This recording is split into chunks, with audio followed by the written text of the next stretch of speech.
Have you noticed that no matter how much water you drink, you still feel tired, foggy, or just slow? Like your body isn't responding the way it used to. I want you to know that's not just aging, that's a circulation problem. And most men over 60 are making it worse every single morning without realizing it. I'm Dr. Rachel Ross, a board-certified urologist with over 20 years of experience helping men reclaim their energy, their sharpness, and yes, their performance. I've seen this pattern in my clinic more times than I can count, and here's what surprises most of my patients. It's not about drinking more water, it's about what you add to it and the exact moment you drink it. Most men get the timing completely wrong. Tell me where you're watching from, and if this sounds familiar, hit subscribe. But here's what most men over 60 don't realize, and what nobody in a doctor's office ever takes the time to explain. You've been told your whole life to drink more water, 8 glasses a day. Stay hydrated. It's simple advice, and most men follow it faithfully. They carry their water bottle, they drink throughout the day, they do everything right. And yet they still feel tired, still feel foggy, still feel like their body is running at half speed no matter what they do. So, what's going wrong? Here's the truth, and I want you to really sit with this for a moment. After the age of 60, plain water, just plain water on its own, is no longer enough to keep your cells properly hydrated. I know that sounds strange. How can water not hydrate you? But this is one of the most important shifts that happens in the male body after 60, and almost no one talks about it. Let me explain what's actually happening inside you. Your kidneys are remarkable organs. For decades, they filtered your blood, balanced your fluid levels, and kept everything running smoothly. But after 60, kidney function naturally begins to slow, not dramatically. Not in a way that shows up as a red flag on your lab results, but enough that your body's ability to process and absorb plain water starts to change. The water moves through your system faster. Less of it reaches the cells that need it most. And the cells that are responsible for your energy, your mental clarity, and yes, your circulation and sexual response start running dry on the inside even when you're drinking plenty on the outside. This is what doctors call cellular dehydration. And it's completely different from the kind of dehydration where you're thirsty and your mouth is dry. Cellular dehydration is quiet, it's invisible, you can't feel it directly, but you feel its effects every single day. The afternoon energy crash, the brain fog that settles in around midday, the low drive, the slow recovery after physical activity. These aren't just signs of aging, they are signs of cellular dehydration. And for millions of men over 60, plain water is simply not solving the problem. Here's another layer to this. Blood viscosity, the thickness of your blood, increases as you age. Think of it like the difference between fresh motor oil and oil that's been sitting in an engine too long. Fresh oil flows freely, reaches every corner, lubricates every moving part. Old, thickened oil moves sluggishly. It doesn't circulate the way it should. That's what happens to your blood over time. And when your blood becomes even slightly thicker, even slightly more viscous, circulation suffers. Blood flow to your extremities slows. Flow to your brain slows. Flow to your reproductive tissue, the tissue responsible for sexual function and performance. So what is sporting? You feel it as fatigue, as mental fog, as a body that just doesn't respond the way it used to. And plain water doesn't fix blood viscosity, not on its own. Here's why. Water needs help getting into your cells. It doesn't just float through cell walls freely. It needs what are called electrolytes. Minerals like sodium, potassium, and magnesium to act as carriers to create the electrical gradient that pulls water into the cell and keeps it there. Without those electrolytes, water stays in the spaces between cells. It moves through your system, and it leaves your body before it ever does the deep cellular work that you actually need. This is the part that surprises most of my patients. They come to me tired, frustrated, convinced they're doing everything right. And when I ask them what they're drinking, they say water, lots of water. And I have to gently explain that drinking water and being truly hydrated at the cellular level are two completely different things. One is a habit, the other is a biological outcome. And after 60, you can have the habit without achieving the outcome. Most men have been confusing the two their entire adult lives. Now, I'm not telling you to stop drinking water. Water is still essential. What I'm telling you is that something is missing from your water. Something simple, something inexpensive, and something that your body is quietly asking for every single morning. And once you understand what that is and when to use it, the difference in how you feel can be remarkable. Men in my clinic report better energy within a week, clearer thinking, better circulation, and yes, improvements in areas that matter most to men that they often feel too embarrassed to bring up. But here's where it gets interesting, and because the fix isn't a supplement, it's something most men already have in their kitchen, and the timing of when you use it changes everything. Now here's the part most men come back to watch twice, because what I'm about to describe isn't a medication. It isn't a complicated protocol. It doesn't cost much, and you won't need a prescription or a trip to a specialty store. What I'm going to share with you is a simple, specific addition to your morning water. Something I recommend to my own patients. Something I use myself that signals your blood vessels to relax, improves circulation within minutes of drinking it, and begins restoring the kind of cellular hydration that plain water simply cannot achieve on its own. Here's what the trick is. Every morning before you eat, before you have coffee, before you do anything else, you take a full glass of filtered water and you add 2 specific things to it. The first is a small pinch of high-quality mineral salt, not regular table salt. I'm talking about Himalayan pink salt or Celtic sea salt. Unrefined, mineral-rich salt that contains dozens of trace minerals alongside the sodium. Just a small pinch. 1/8 teaspoon is enough. This single addition changes the way your body absorbs that glass of water entirely. The minerals in the salt act as electrolyte carriers. They create the biological signal that opens your cell membranes and pulls water inside. They increase what scientists call osmotic pressure, the internal force that drives hydration at the cellular level. And sodium specifically plays a critical role in stimulating the production of nitric oxide, the molecule that tells your blood vessels to relax, to widen, to allow more blood to flow through them more freely. The second addition is the juice of half a fresh lemon. This is where the mechanism gets even more interesting. Lemon juice is rich in citric acid and vitamin C, 2 compounds that support endothelial function. The endothelium is the thin inner lining of your blood vessels.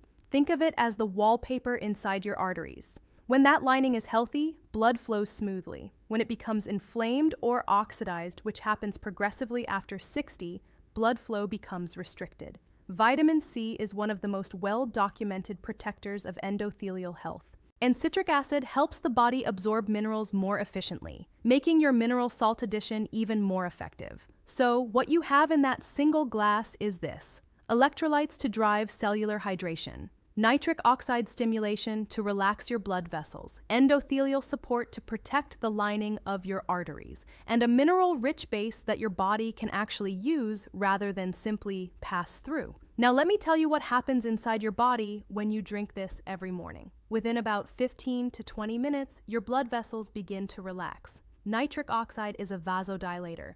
It widens the arteries, reduces resistance, and allows blood to move more freely through your entire system. Blood flow increases to your brain, which is why men report feeling noticeably sharper and more focused within the first few days. Blood flow increases to your extremities, your hands, your feet, your peripheral tissues, which is why men who have dealt with cold hands, tingling, or sluggish circulation often notice improvement within the first week. And blood flow increases to your reproductive tissue, the erectile tissue that depends entirely on strong, consistent blood flow to function the way it should. Most men in my practice who adopt this habit consistently report noticeable improvement within 7 to 14 days. Energy in the mornings improves. The midday crash that used to hit them around 2 in the afternoon either lessens or disappears entirely. Mental clarity feels different, more sustained, more reliable. And for many men, the improvements in circulation begin to affect their physical responsiveness in ways they hadn't expected. The exact protocol is simple. 1 full glass, at least 8 Oz of filtered water, 1 small pinch of Himalayan or Celtic sea salt, the juice of half a lemon. Drink it first thing in the morning before anything else, before coffee, before food, before checking your phone. Give your body that first signal of the day before anything else interferes with it. This matters because your body wakes up in a mild state of dehydration every morning. You've gone 7 or 8 hours without fluid. Your blood viscosity is at its highest point of the day. Your nitric oxide levels are naturally lower in the morning. The first thing you put into your body sets the tone for your entire vascular system for the hours ahead.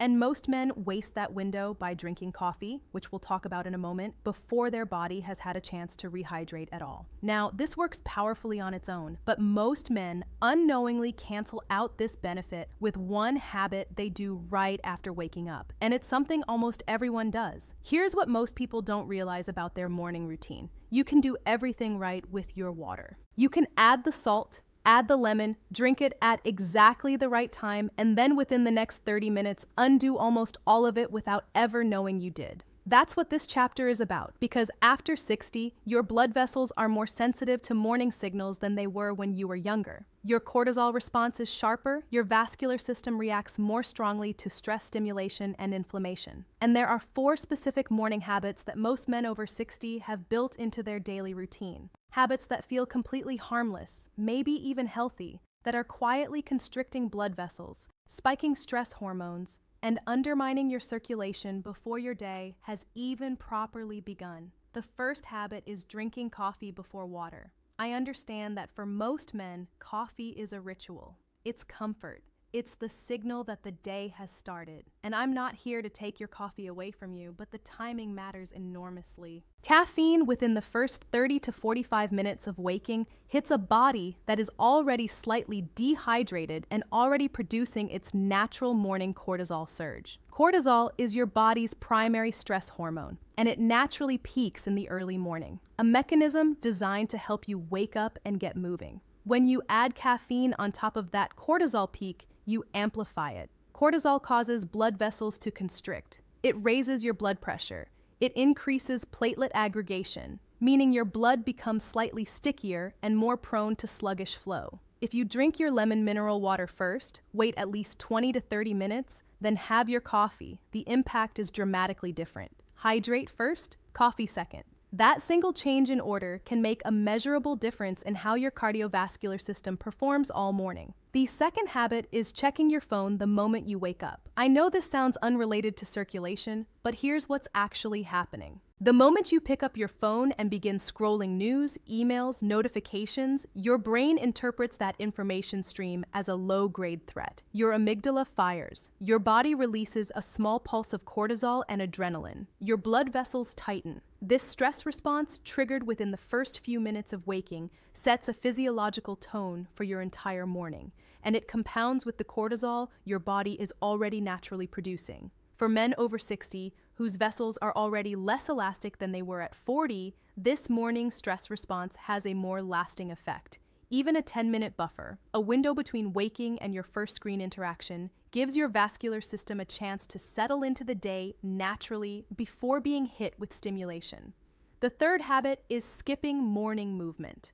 Movement, even gentle movement, is one of the most powerful natural triggers for circulation. When you move your muscles, they contract and release, acting like a secondary pump that pushes blood through your peripheral vessels. When you skip morning movement and go directly from bed to a chair, whether that's a breakfast table or an office chair, blood begins to pool in your lower extremities. Circulation stalls, lymphatic flow slows, and the nitric oxide your morning water helps stimulate has less reason to keep your vessels dilated. You don't need a gym session. You don't need to run. A 5-minute walk, a few minutes of gentle stretching, even standing and slowly moving through your space, that's enough to keep the circulatory momentum going after your morning water. The fourth habit is eating a high-sugar breakfast. This one is subtle but important. A high glycemic breakfast, processed cereal, white toast, pastries, sweetened yogurt, causes a rapid spike in blood sugar. That spike triggers an insulin surge. And here's what most men don't know. Insulin spikes directly suppress nitric oxide production. The very molecule you just stimulated with your morning water is partially shut down by the food that follows it. Over time, repeated morning insulin spikes contribute to endothelial dysfunction, damage to the inner lining of your blood vessels that accumulate slowly and silently over years. A protein-forward breakfast, eggs, some healthy fat, vegetables, supports stable blood sugar, maintains your nitric oxide levels, and keeps your blood flowing cleanly through the hours ahead. Once you fix these habits, your circulation starts responding faster. But there's one more layer most doctors never talk about, and it has to do with what happens to your blood flow at night while you sleep. Now here's the part that surprises almost every man I talk to. Most men think about circulation as a daytime problem, something that affects how they feel when they're moving, working, active. They don't think about what their blood vessels are doing while they sleep. But this is one of the most important pieces of the entire picture, and for men over 60, it may be the missing piece that explains why they wake up feeling unrefreshed, unrested, and still depleted even after a full night in bed. Your blood vessels don't rest when you sleep, they work. In fact, the hours between 11 cr at night and 3 cr in the morning represent the most concentrated window of vascular repair and restoration your body performs in any given 24 hours. During deep sleep, the specifically slow wave sleep, your body releases a surge of growth hormone that triggers the repair of endothelial cells, the inner lining of your arteries. Nitric oxide production increases during this window. Blood pressure naturally drops, a healthy process called nocturnal dipping, which gives your vessels a chance to recover from the pressure load they carry during the day. Inflammatory markers decrease. Oxidative stress falls. Your entire cardiovascular system uses this window to maintain, repair, and restore itself. After 60, this process becomes more fragile. Deep sleep naturally decreases with age. The growth hormone surge becomes smaller. Nitric oxide production during sleep declines. And if anything disrupts that 11 to 3 window, stress, alcohol, late eating, temperature issues, or the subtle oxygen disruptions of sleep apnea, your vessels don't get the maintenance they need. Night after night, week after week, that missed repair time accumulates, and you feel it not just as tiredness, but as a body that seems to be aging faster than it should. I want to spend a moment on sleep apnea specifically, because this is something I see constantly in my male patients over 60, and it is chronically underdiagnosed. Sleep apnea is a condition where breathing repeatedly stops and starts during sleep, sometimes dozens of times per hour, causing brief drops in blood oxygen. Most men don't know they have it. Their partner might mention snoring. They might notice they wake up with headaches. They might feel inexplicably exhausted despite sleeping 8 hours. But what they don't see is what's happening to their blood vessels during those oxygen drops. Each episode triggers a spike in cortisol and adrenaline. Blood pressure surges, the endothelial lining takes damage. Over years, untreated sleep apnea is one of the most destructive forces on cardiovascular health in men, and it is directly connected to erectile dysfunction, low testosterone, and metabolic decline. If any of this sounds familiar, please speak with your physician about a sleep study. It's a simple test, and the difference in quality of life after treatment is profound. Now, here's something that connects this chapter directly back to what we discussed earlier: the morning hydration habit, the lemon and mineral salt water. It has an evening version, and that evening version supports exactly this repair window we're talking about. About an hour before bed, drink a smaller glass 4 to 6 oz of warm water with a very small pinch of magnesium-rich mineral salt. Magnesium is the mineral most closely associated with sleep quality in men over 60. It activates your parasympathetic nervous system, the rest and repair mode, and supports the natural blood pressure drop that allows your vessels to recover overnight. It reduces cortisol. It relaxes smooth muscle tissue, including the muscle tissue in your blood vessel walls, and it helps your body enter the deeper stages of sleep where that vascular repair work actually happens. Beyond that, a few simple wind-down habits protect this window powerfully. Dimming lights an hour before bed, keeping your room cool around 65 to 68 degrees, avoiding screens in the final 30 minutes, eating your last meal at least 3 hours before sleep. These aren't complicated interventions, but they signal your nervous system that the repair window is approaching, and they give your body the conditions it needs to do its best work while you sleep. Now, you have the full picture: morning, daytime, and night. But before I close, I want to bring this back to something I said at the very beginning, because there's one thing I want every man watching this to really understand. When a man walks into my office, frustrated, tired, foggy, feeling like his body has given up on him, the first thing I tell him is this: your body hasn't failed you. It's been waiting for the right signal. Everything we covered today, the water trick, the morning habits, the sleep window, none of it is complicated, but it works because it works with your biology, not against it. You started this video wondering why you feel slow, drained, or disconnected from the energy you used to have. Now you know it wasn't inevitable. It was information, and information is the beginning of change. Circulation isn't just a heart issue, it's how your brain stays sharp. It's how your body responds when it matters. It's the difference between a man who feels his age and a man who doesn't. You're still here, you're still watching. That tells me something about who you are. Men who look for answers don't settle. And at 60, 65, 70, you don't have to settle either. The changes I described today are small, but small things done consistently change everything. Your vessels can regain flexibility, your mornings can feel different, your body can respond again. That's not wishful thinking. I've watched it happen in my clinic with real men at your age. You were never broken, you just needed better information. If something in this video clicked for you, you're in the right place. This channel is built for men who want real answers, not generic advice. Men who are willing to make small, smart changes that actually move the needle. Hit subscribe if you want to be part of that. No pressure. Just know there's a new video coming that covers exactly what to eat in the first hour of your morning to keep blood flow working all day. I'll see you there.